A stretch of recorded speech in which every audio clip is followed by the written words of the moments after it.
Okay. Okay, okay, we're live. So today's subject will be XPPs and exchange standards. Since XPPs is covering a huge amount of subjects, I will just go through the document and I will stay on the points that are related most specifically to Isaac exchange and like case solving procedures because like from my side it is the thing that you need to know, but I will recommend highly, and that's why I will open the XPPs out in the open for you to read all of it because it is also having a lot of information on membership and on every single problem that you can face in ISAC. So like if you know the XPPs, that's amazing. Like they just updated it. So actually today also I was reading it because they made a review by lawyers. So it was cool to read it and refresh some of the things. So yeah, but I will share it after the call as well. But first, we will start by exchange standards. So I will share my screen, and please, when I share my screen, confirm that I'm sharing my screen. I can I see am it. sharing my screen. Perfect. So we're gonna start Hello. with we're gonna start by exchange standards. Then we will start the XPPs on exchange side. Cool. So let's go. This is gonna be super fast because you already know the exchange standards. So I'm just gonna be covering kind of the basics and the things that you should know.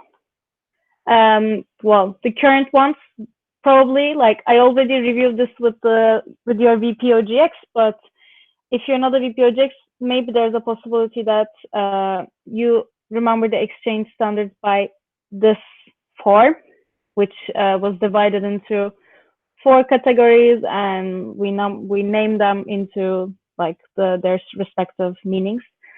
However, they changed, so I'm gonna be explaining you one by one, super like briefly, what is the changes and what you should know. Basically, since we adopted a new customer flow, one thing that Isaac International decided to do, and which make a lot of sense, is to put all the standards under customer flow. What does that mean?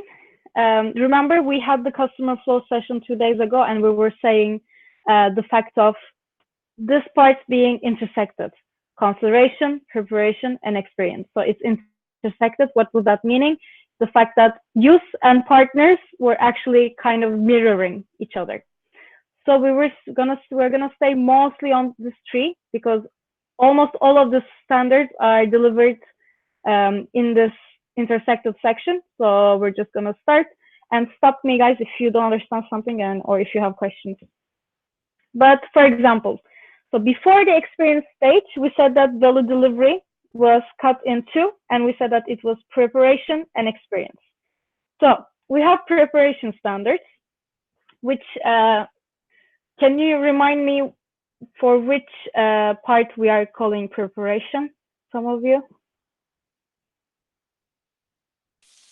It's the phase when the EP is approved, and so we need to be sure that everything like as visa and contract sign and everything needs to be done, and EP needs to have the OPS.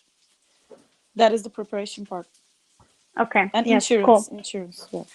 Yes. Perfect. So basically, preparation is, like I just said, is the moment that you are approved, but before realization. So everything that needs to be delivered before the EP starts the experience. Personal goal setting, outgoing preparation, expectation setting, insurance, visa and work permits, arrival pickup, accommodation, and incoming preparation. All the things that you're seeing in white are home entity responsibility. What does home entity mean? It means that if you're running an OGX department in your LC, you're a home entity. If you're running an ICX department in your LC, you are the hosting entity. So accordingly to your status, you need to be delivering the standards. But we will say that even it doesn't matter if you're OGX, if you're ICX, you need to make sure the these standards altogether are being covered. This is why we do IR. Then we have the experience standards. So can someone tell me what is the experience, until what and when? So it's the part when the EP starts like to his internship. It's the realization part. And it's actually the role of ICX that when EP arrives, they need to explain. They need to do IPS, I think, and they need to give them like what's the job description and everything. Okay. So the experience phase is basically between the realization and finished. So from the first day of job, like I just said, and until the last day of the job. And of course, this is highly the responsibility of the hosting entity, but if you are running OGX, you need to make sure that your EP is getting this information. First day of work, when am I gonna start working? Alignment spaces with opportunity provider. So like this is gonna be the time, of course, with the on NGO, enterprise, whatever, opportunity provider guys means the place that your people will be working on. So not the ISEC, but for example, if I'm going to, let's say, work in an NGO with ISEC Indonesia, it's the NGO that I need to align. What are the expectations and everything. Then job description, of course, what the heck am I going to be doing? The EP needs to know. Then working hours. This needs to be super clear and also under legal limits. Because, for example, to be honest, I don't remember the French thing, but each country, you have a limit for working in terms of volunteer or in terms of stagiaire. So your EP needs to be checking this with the ISEC host before going there, so that they are not like overworking people or underworking people and like doing it all right. Then, of course, duration, because if it's a 6-week opportunity, after 6 weeks, ISEC responsibility in terms of safety and everything, it's over. Like if the EP is gonna stay after that, it's their choice, it's their legal responsibility. So this needs to be clear as well. And opportunity benefits. So this is the part of, sometimes the opportunity has accommodation, it has food sometimes. So this is the kind of things that are opportunity benefits. And departure support. So this is the part that they don't literally, for example, the host entity, they don't literally need to go with the EP, but they need to explain at least how to go to the airport, what they need to do, like is everything okay with the passport, like again, but coming back. So yes, is there any questions, anything that you don't understand of the standards? No, perfect for me. Okay, cool. So post experience. So what is that exactly? So it's the phase, between finished and completed. When for the EP to be completed, when he comes back, he needs to complete a survey, and so it will provide us any attraction. Okay, cool. Yes, so like I just said, is between finished and completed. Debrief with ISEC, of course, like the entire thing about ISEC is leadership development. That's why we set goals in the beginning of our experience. And what needs to be done is the fact that we need to see with the EP if these goals are achieved or not. Because if we don't check with them, well, like of course they can, if they are super responsible, they will check it, but we need to make sure that they understand the process they went through and how they will use that skills, how they will use that development in their professional and personal life. So the brief with ISEC, as you can see, here you can see the overall picture. So starting from preparation, we get really involved with the host entity in terms of standard delivery. But here you can see more clearly the home entity responsibilities that are being more lighter gray, and host entity responsibilities that are really, really darker. So that is the new exchange standards. It's quite simple. It's quite much more simplistic, I would say, like from the last version.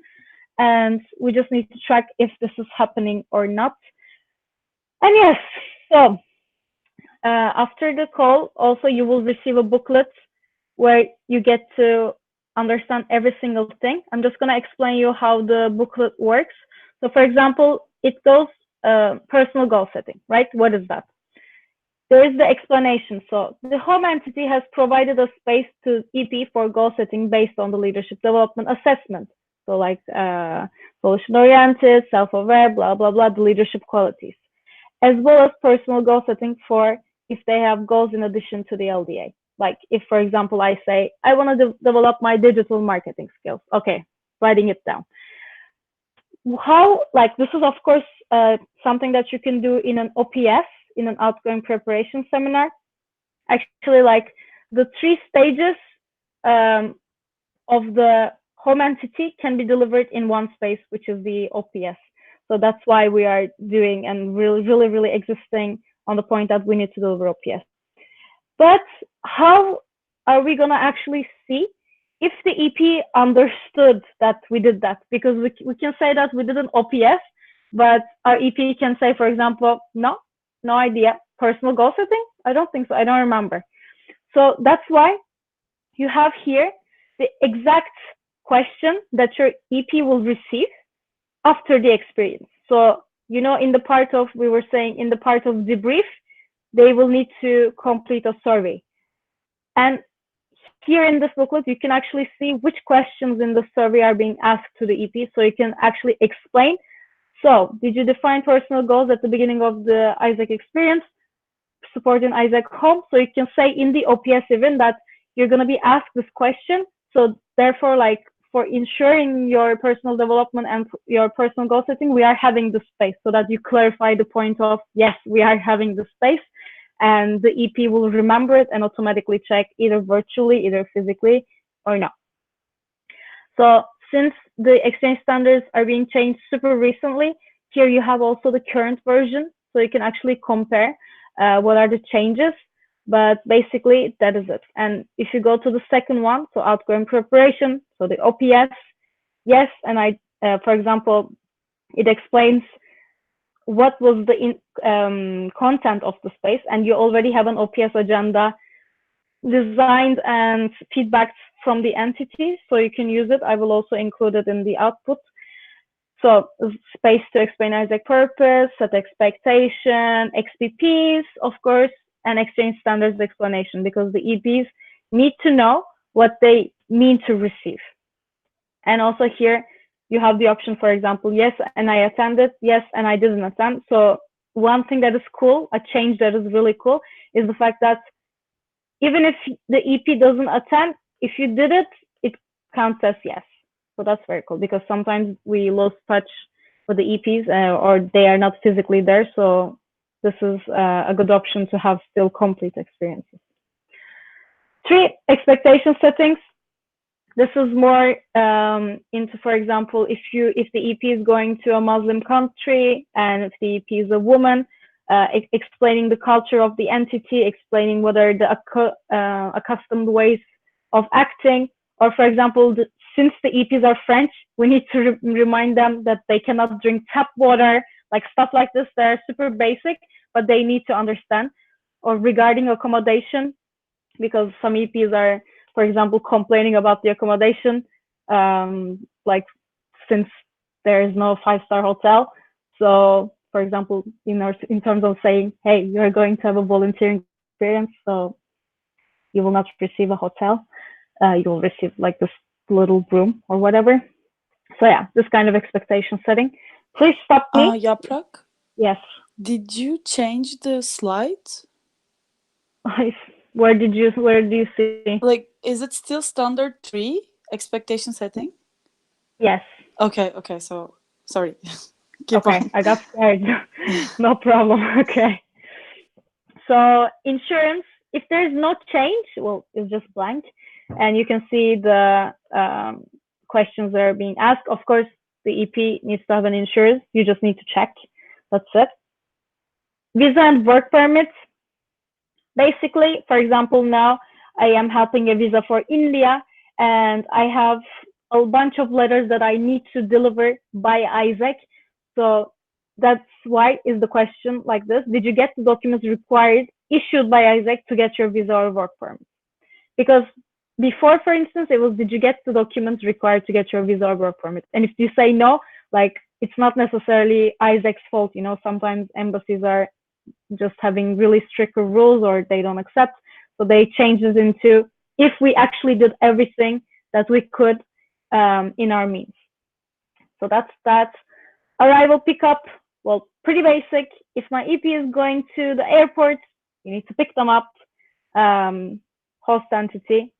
So yeah, responsibility. You can even ask a picture for this. Hey, send me a photo when you do the arrival pickup. It's the best way of proof. So yes. Then accommodation. Obviously, there are some basics for accommodation: single bed, access to clean water, access to bathroom, and access to electricity. This is the minimums, and opportunity should provide that. So yes. Again, stop me if there's any unclarity. I'm just gonna pass. Incoming preparation. So this is the thing that Ece, you were talking about in terms of kind of a complementary OPS. Of course, we talk about culture, living standards in the expectation setting, but the best persons to do that is actually the host entity, since they already know how to live there and how to survive in those conditions and what is the tips and tricks. So it's mostly on that. And of course, to know like the exchange participants' personal goals, because those are the people that will follow up and actually track during the opportunity if like how in which spaces the EP can achieve those goals. So yes. Then first day of work, pretty obvious. The first day of work happened or it didn't happen. That's it. Also, first day of work, one of the Isaac people need to be there with you. So that's very cool. Like, you literally hold the hand of the EP and go to work. For example, this is something that we are doing in national level. Like, each time next month, let's say, have a EP coming to France, Paco first goes to the airport, picks her up, then go to, let's say, next month, the first day of work, and introducing to the girl to the team, to the responsible, to the global coordinator, and so on. So this is something that we can expect also in every product. Alignment spaces with opportunity provider.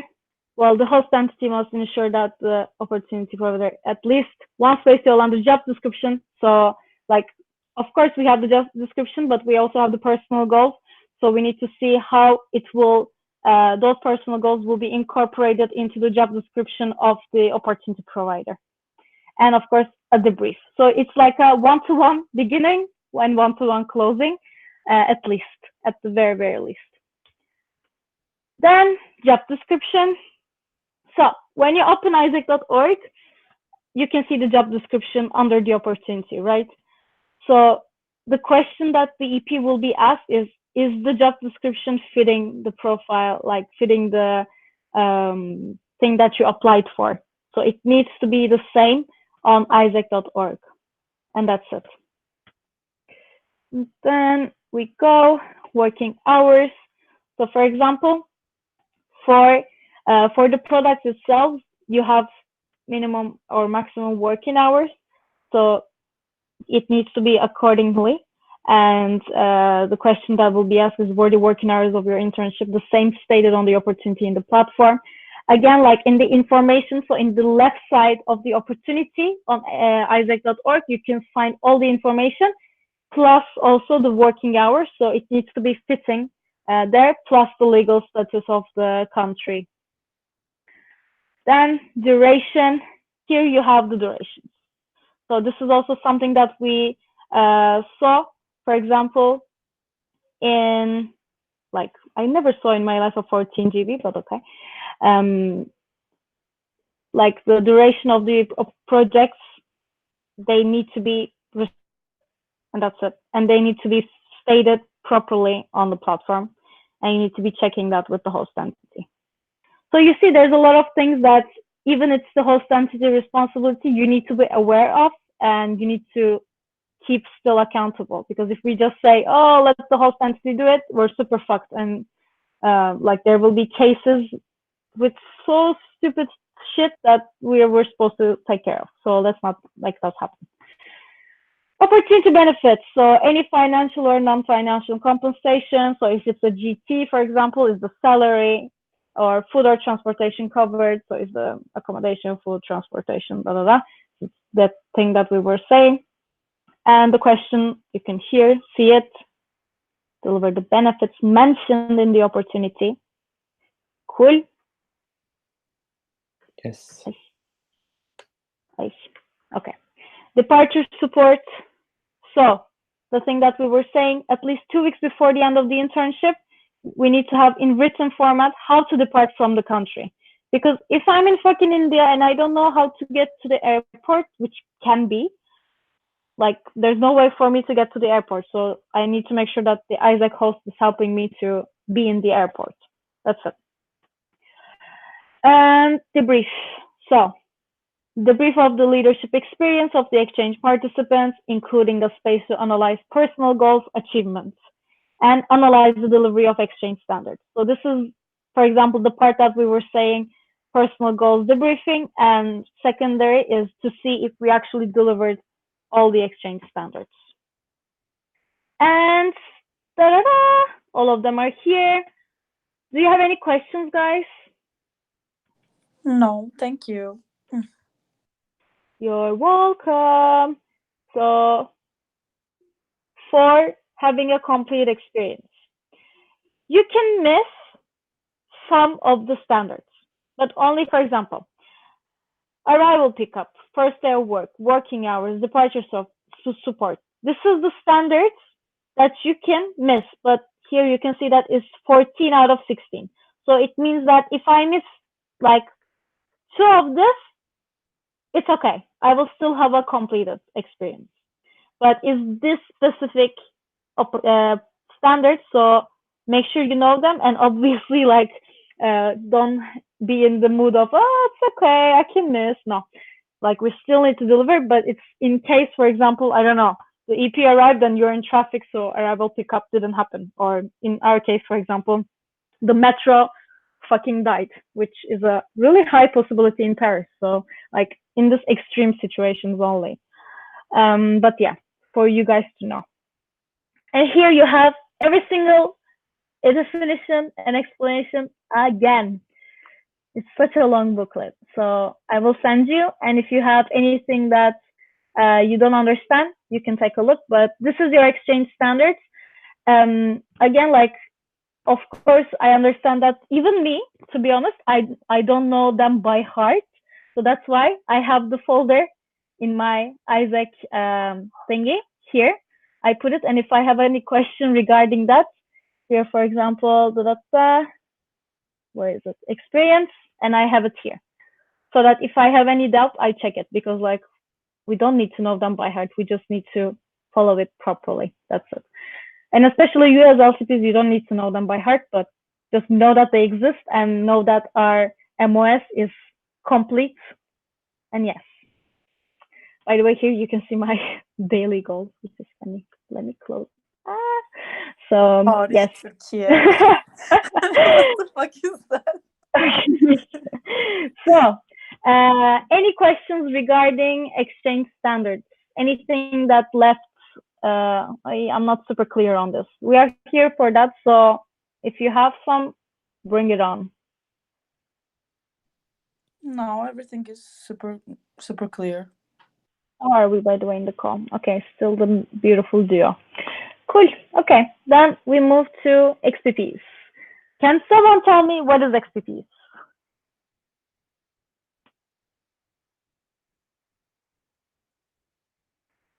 To be honest, today also I forgot what was the full form, so there's no problem. Basically, XPPs are, let me say it correctly, fucking shit, exchange product policies. Exchange product policies that I'm just gonna show you. I'm gonna show you how to use it. I'm gonna show you which information actually you can receive from it. but at the end, it's a document that you need to read.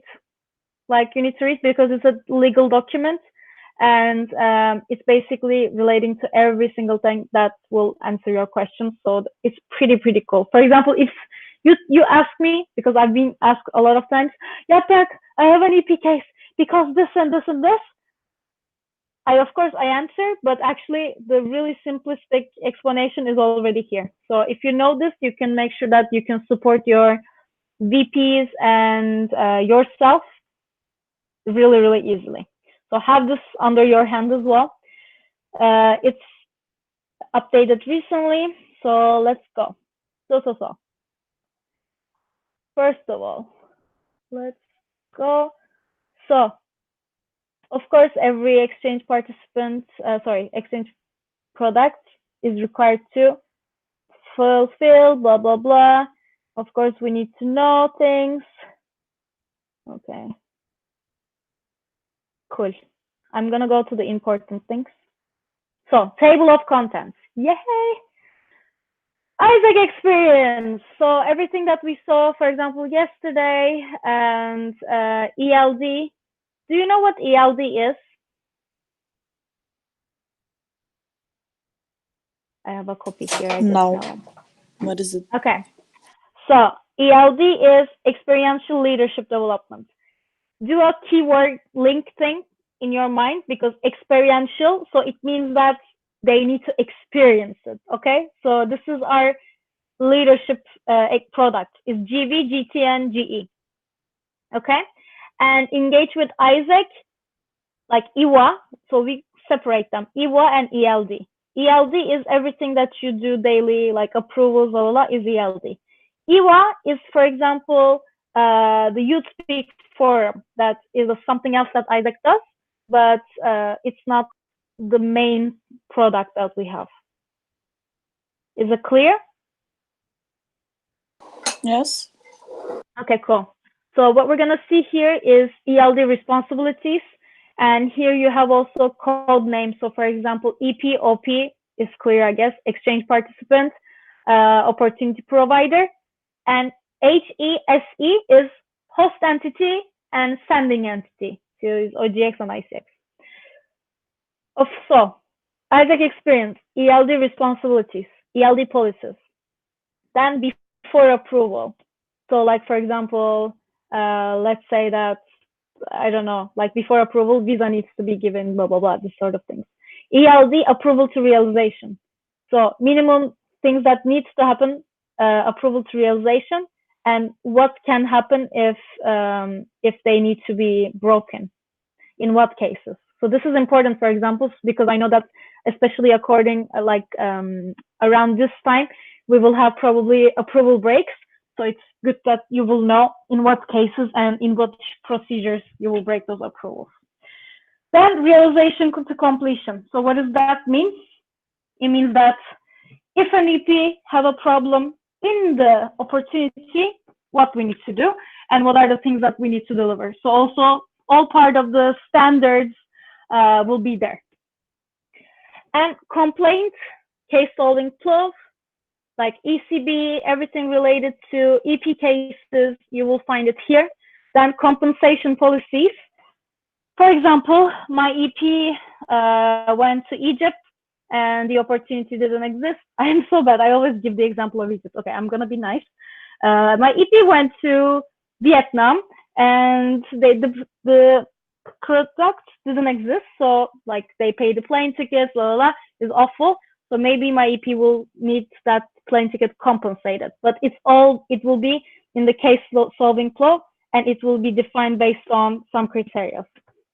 Then complaint lodging and whistleblowing protocol. So this is all related to. Yeah. I have a question. Like, what if the opportunity doesn't exist? It's the host entity who will pay the plane tickets. Like more likely. It's more likely. But there will be a case, so like parties will need to decide. But in any case, of course, for example, home entity needs to reimburse the fee because it's us for receiving it. So we need to give that. So everyone needs to give something, but we will see what. Then whistleblowing protocol. So misconduct, they're not necessarily an exchange case, but could harm the organization and exchange involved parties. So like, let's say that, what can I give as an example for that? I think like this was the part of if there's a problem with the opportunity provider, but not necessarily related to the exchange case, but like that can actually harm the organization in an outsider way. And then you have the ISAC anti-harassment and violence protocol. So what happens if your EP is getting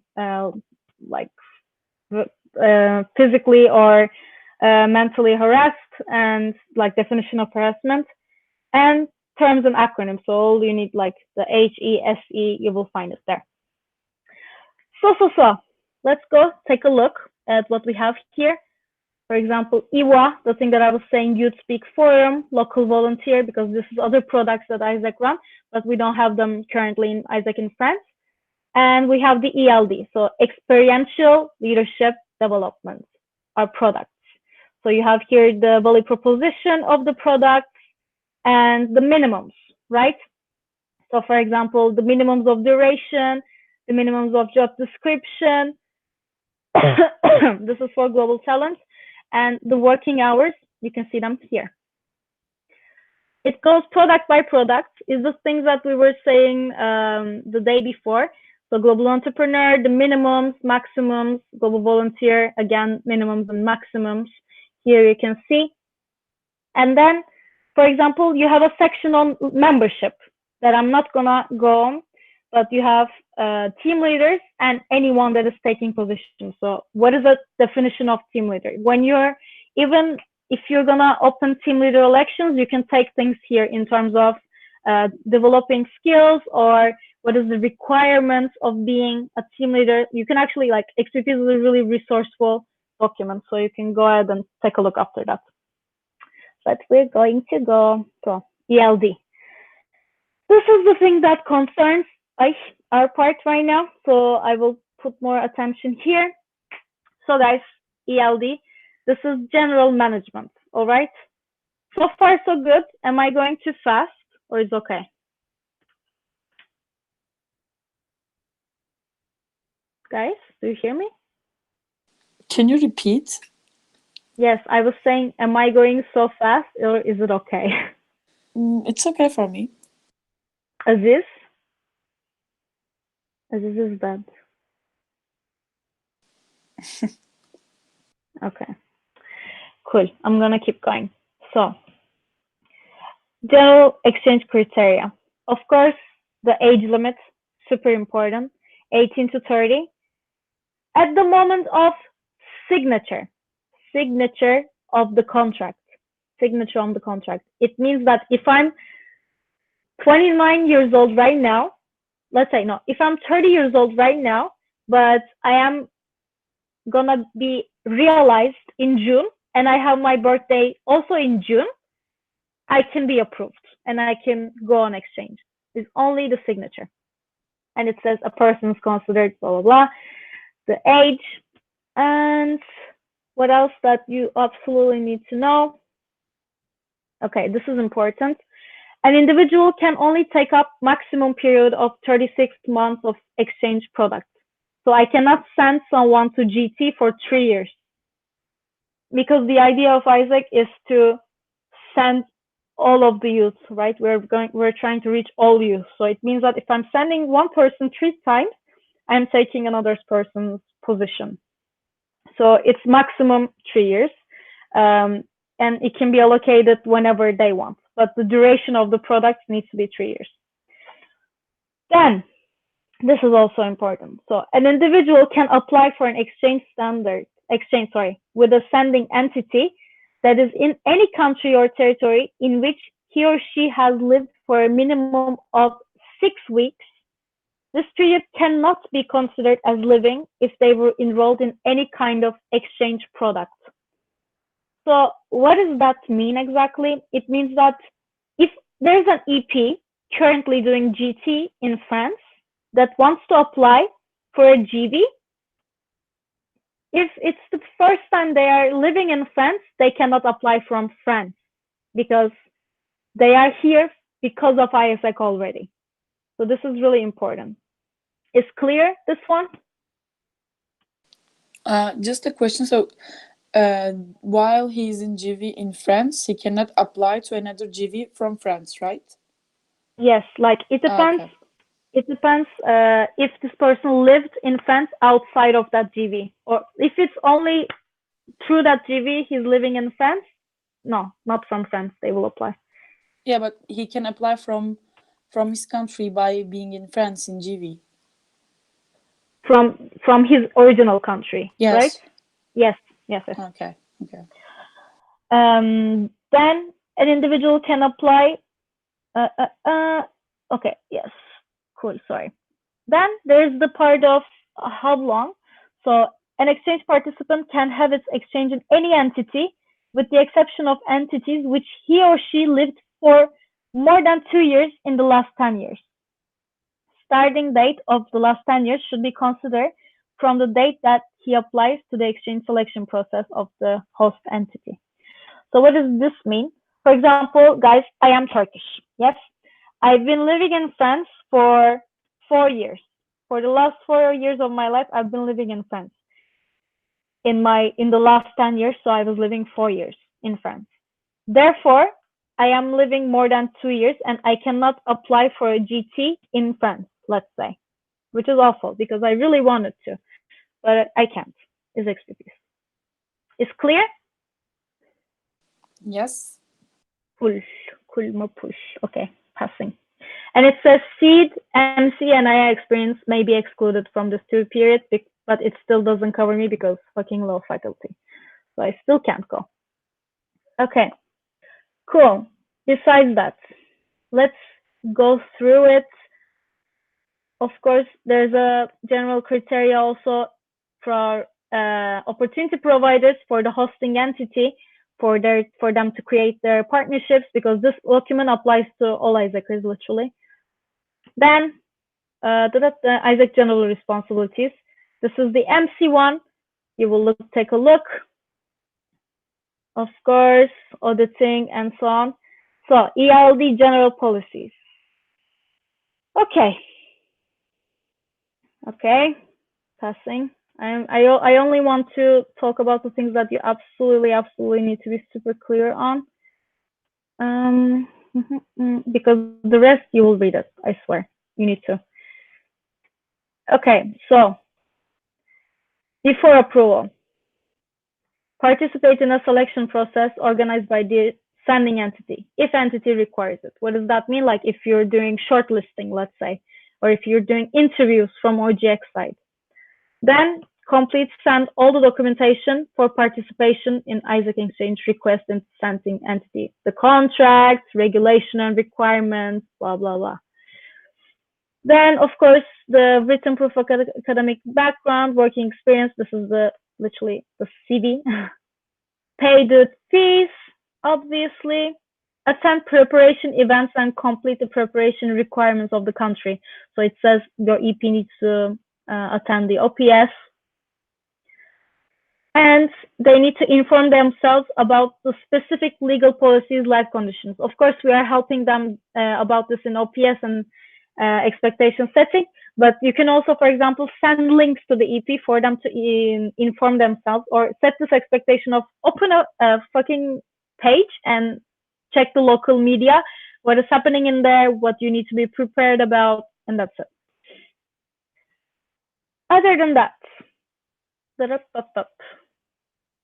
okay, I'm only covering mostly the OGX side since we are a super hardcore OGX entity. ICX side, you can check it, but I'm not even saying everything in OGX. Either way, I'm going to repeat this 1,000 times. Read this document because it explains a lot of things. Okay, so it is responsibility of every ISAC entity to ensure both parts, opportunity provider and EP, will sign a contract that is aligned with its national laws. We have this covered. Cool. Then, of course, compendium. Okay, we have this covered. So, approval until realization. Of course, the EP needs to be accepted, acceptance notes. Okay. Acceptance of opportunity automatically means that the EP is guaranteed as available for exchange, while acceptance note is valid for 10 days. This is an internal knowledge that you need to know. Okay. And then, of course, visa status. It's really important because the moment of Yaprak. yes. Like, I know what is acceptance note, but I didn't understand the validity of 10 days. Mhm. Like, what's happened Okay. after 10th day? Okay, basically, like acceptance notes, it's something that the EP says that, okay, like I am available officially for this opportunity. But if there is nothing done afterwards, this acceptance note will lose its legal value of being like EP being available. So that's it. It's But because sometimes yeah. they sign it, but they don't pay like long time, and so like it passes like 14 days for the EP pays, but we can still approve the EP. Yeah. This is only a regulation of which, like, ideally is like that, but right now, of course, like I understand your point, but this is the regulation that it should happen. Like acceptance of opportunity, it means that we are like the EP is available at like maximum. The process that needs to happen, everything else for 10 days, the EP is booking kind of the opportunity. Yeah, but we can use as like our advantage. Like I can trade the EP. Like your validity will be gone in 10 days. Yeah, cool. Yeah. Thank you for this info. Yeah, pleasure. Okay. So from approval to realization, of course, one of the biggest thing that we need to do is the visa. So this is saying that, for example, starting from the approval up to 2 weeks, the EP needs to have all the documents mentioned, like this is ideally, and or information about the visa. Of course, if this is not possible, also in the XPPs, it is mentioned that, for example, if they need to send a letter from India or something like that, it will not. It will take more than 2 weeks, let's say. And in that case, it states, of course, this can be possible. So you need to make sure that the EP does a timeline with Isaac, and they understand in which period they will receive every single document. So basically a maximum date of receiving the document. Then, okay. So besides that, of course, this is important for us. Inform both sending entity and host entity, Isaac entity, if he or she becomes unavailable for an exchange, or if the EP is looking into other opportunities. So it means that, like, let's read the rest first. So maximum 7 days for GE and GB, and maximum 15 days before GT. So let's say that I'm an EP and I am approved for a GV in Cambodia, and I cannot go because God fucking forbid one of my parents died or something. So before 7 days, I need to inform the host and entity. Of course, like this is if I know it before. If I don't know it afterward, like if I know it afterwards, it's a extraordinary situation. So like either way, it will be okay. But this is the formality that the EP needs to fulfill for having the opportunity for the hosting entity to find the new EP, basically. And passing on, Isaac is not liable for possible losses if EP purchases transport tickets or prior Isaac hosting entity confirmation through written format that he or she is allowed to do so. So this is important, yes, because if the EP is, I'm sorry, not so smart and buys his tickets before getting the visa information or anything, Isaac is not liable. Okay. Isaac is not liable for the EP entrance or stay in the country for dates that were not agreed or confirmed in written format with the hosting entity. What does that mean, for example? It means that if My GV in Cambodia starts in 1st of June. But I have some free time and I want to spend some time in Cambodia. So I'm going 2 weeks before to Cambodia. Isaac, don't give a shit. So just for you to know. Then, this is also important. As stated on clause 1311, Isaac is not liable of refusal from the authorities to provide a visa, work permit, or any legal document or authorization needed by the individual to participate in the exchange for reasons Isaac cannot control or interfere. So basically, I did all my power to have this EP to get the visa, but let's say that France administration is a piece of shit and they don't accept the visa. So it means that Isaac is not liable because we did everything that we could do. But we need to provide, here again it states, all the visa documents and information within 2 weeks from approval. This can be either telling to the EP, hey, you have until Friday to call the embassy and tell me which documents you need. This is perfectly okay. Like, you don't need to be babysitter of every EP, but you need to make sure that they are having the information and you're tracking it. That's it. Besides this, moving on. Okay. Okay. Canceling an approval procedure. An approval can be canceled by member committee of the hosting entity with formal confirmation from sending entity representative or ECB by email. An EP can request an approval cancellation under the following circumstances. So for the cancellation, there is nothing that the LCs can do. You need to just tell us, and we tell the ECB chair, and they send an email, and it can be cancelled under these circumstances. Not receiving all visa documents and information within 2 weeks from approval on the platform, okay, which has resulted in the EP not being able to commence with the exchange, or the EP was not informed of the timeline for provision of any required documents. So it's the thing that we were saying for timeline. The EP has an emergency in the family, a proof is required. The EP become ill, a proof is required. The EP may be put in danger due to the area of where he or she works. So for example, Sri Lanka right now, politically super messy.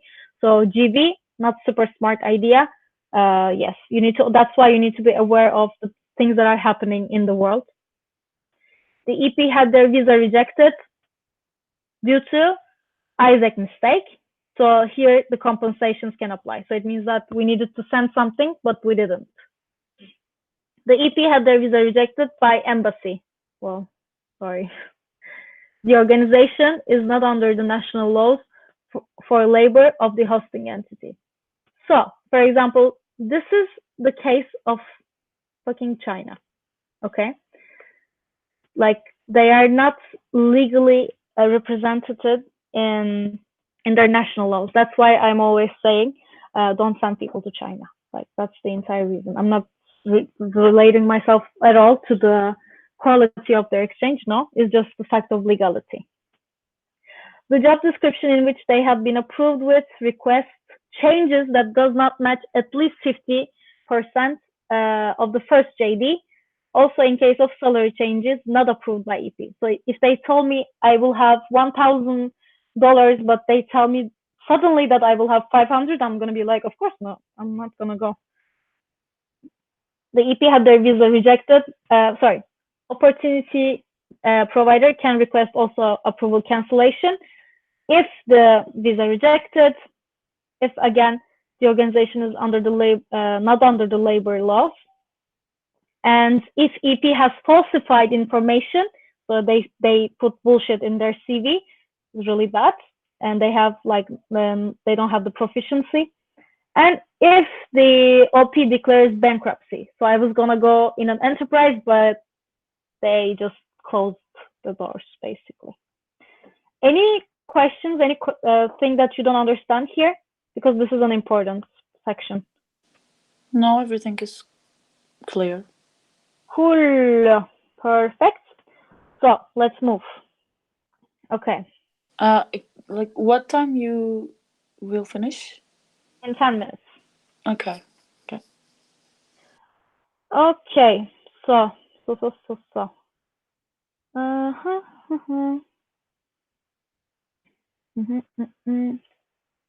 Okay.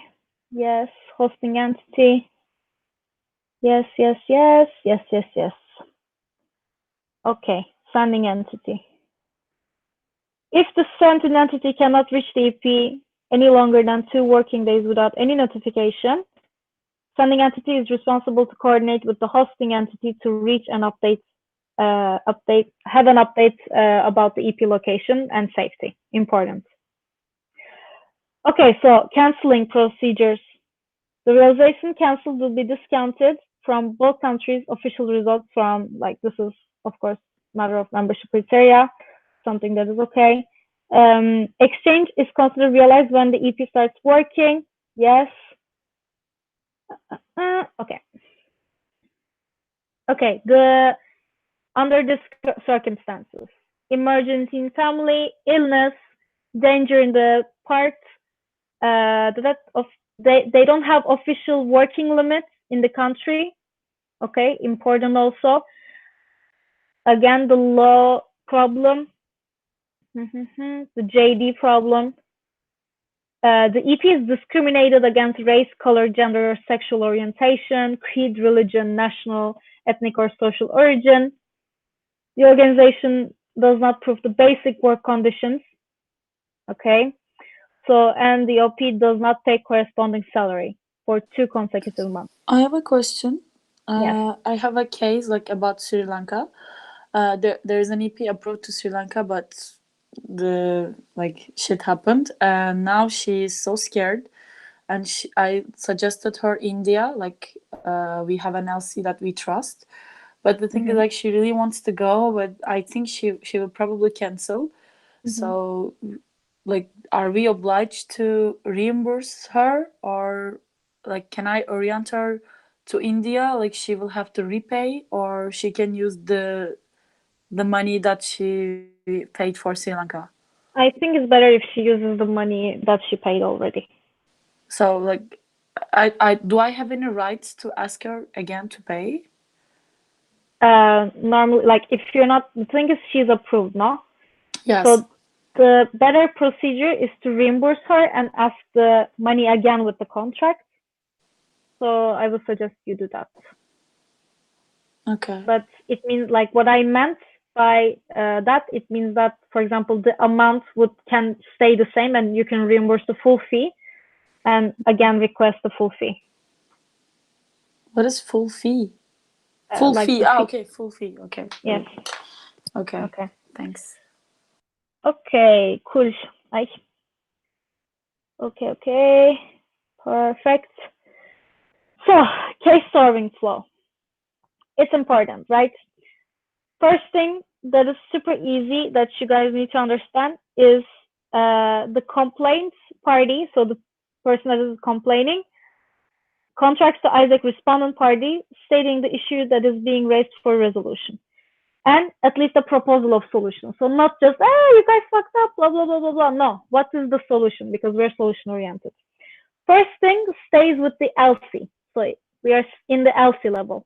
Then if we don't have anything, then we go to the entity level. What does that mean? Is the MC level, okay?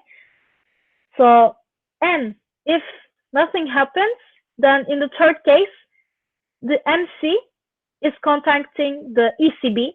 So the ECB should proceed with national case solving stage as written below.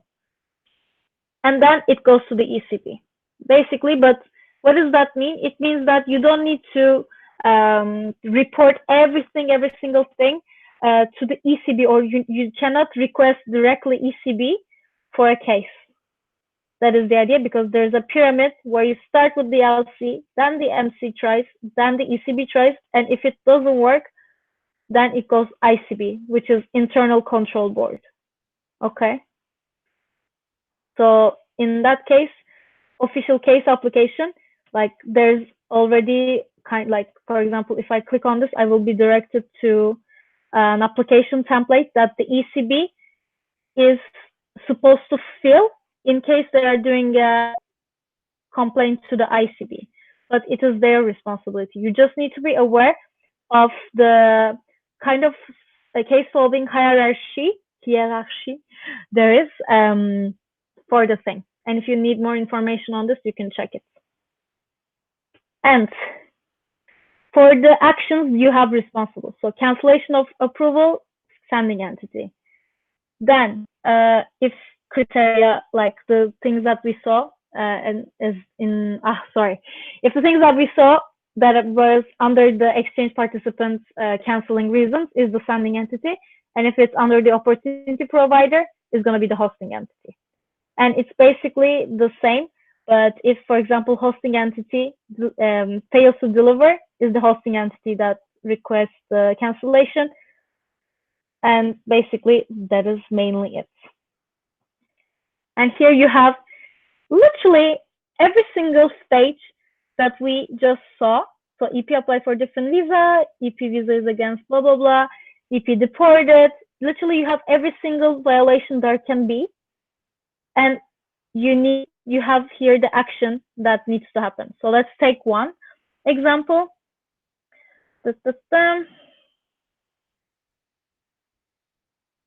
Okay, EP ends realization earlier. Let's say that my EP was supposed to end in end of June, and they ended the project.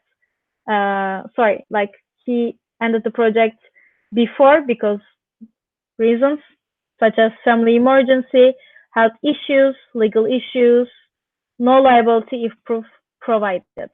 Other issues, sending entity shall cover opportunity costs covered by the OP contract with hosting entity. Sending entity shall, sorry, I couldn't understand this. Sending entity shall cover OP costs, opportunity costs by OP contract with hosting entity. Okay, so if they need any resources for that, they do it with the hosting entity. And the responsible for that is the sending entity, because the issue that raised the problem is the fact that EP had a problem. So is the sending entity responsibility. So that is it. That is it for this. I highly again suggest, because here there's approval, here there's realization to complete. So please guys, please read all of the document. Yes, but I will not be reading all of it together. I'm just trying to see what we need to absolutely know. Okay. Complaint lodging and whistleblowing is an official reporting mechanism that will create a direct reporting channel with the ICB. So if there's a super high problem, you can directly approach the ICB. And here it says, for example, the entity has engaged in so-called fake completed fake exchange. What does that mean? For example, something happened in Egypt last year, which they entered in all the EP's profiles on in isaac.org, and they filled the standard survey to complete. So this is a fake complete, for example, that the Isaac entity needs to know, because that way they will, for example, give a compensation or something like this. The entity blackmailed, threatened, or harmed the EP in any way. Or for example, let's say that an EP comes here and we beat her up because she didn't do something. Then, of course, ICB needs to know.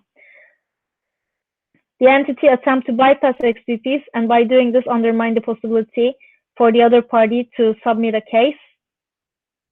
For example, leaving no traces behind. So if they prove that we are killing proof, again, ICB needs to know in a case. A case may appear not to involve a strict violation, but the misconduct was indeed harmful to a person or entity and needs to be submitted. So this is a more general thing, that if a really, really important thing is happening, and by important, they leave it kind of open and flexible, so that ICB can be reached in those kind of situations as well. And for raising a complaint, basically you give all the information here, reasons, background info, contact, and you send an email to the ICB. And there's anti-harassment and violence protocol applicability. all people who work for or with Isaac. So all EP and all levels in Isaac members. If this happens, what will, for example, here, it is verbal conduct, non-verbal conduct, and physical conduct that you can see here, and types of sexual harassment as well. Literally, there's a whole explanation of sexual harassment, and there's a report that needs to be held. Again, that needs to be sent to the relative party. If it's an internal thing, for example, let's say that something happened in a conference, although we have the sexual harassment forms, but still, if something happened in the LC, something like this, you need to report it to the MC so that the people can solve regarding the policy in the XPPs. And confidentiality. And of course, every single thing that is applicable to harassment in any legal terms. So yeah, and of course, there's disciplinary actions that you can see here. So yeah, and you have the acronym of the XPPs. Woo! I talked a lot. Super sorry for that, but this stuff is so important, probably you can imagine. We just kind of reviewed 55 pages super fast. Do you have any questions? Any comments on the XPPs or next steps, please? I just can you just send me the XPPs, please? That's all I need. Yes, of course. I will, and thank you for that next step. And with that, we close the standards on XPP. Since you guys are here, I will also normally, I think after the whole process, Laura will put everything in what is that? NEC, but I will send you the link of the XPPs. Actually, wait, please, because it's going to be so easier if I do like this.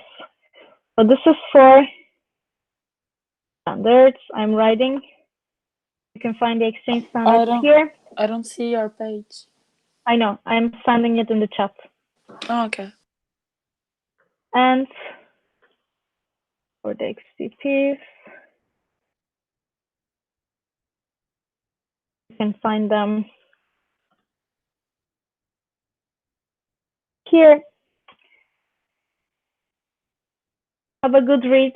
It's literally 1 hour of your reading. It's 55 pages. So, and thank you so much for your time. Thank you so much for taking the responsibility and legal responsibility of your LC. It's super important, and you will see how much we sometimes overestimate or underestimate regarding legalities. And make sure that you know these XPPs. You read them at least once a month, just for refreshing yourself regarding what is the things that we need to be responsible for. And that's it. You will remember them after a while. Thank you. So, but you sent it where? I don't see any. In the group chat. Of Hangouts? Yes. It's so weird. I don't see anything. Didn't go? Wait, I'm typing something now. You received? No. I said hello. But... Okay. No, maybe not. I'm not receiving. But well, it's okay. I'm going to send you in private also to Aziz. Okay. I don't know. But okay. Cool. Thank you so much for your time. Bir şey değil. Görüşürüz canım. Çok teşekkür ederim. Bye bye. Bye bye.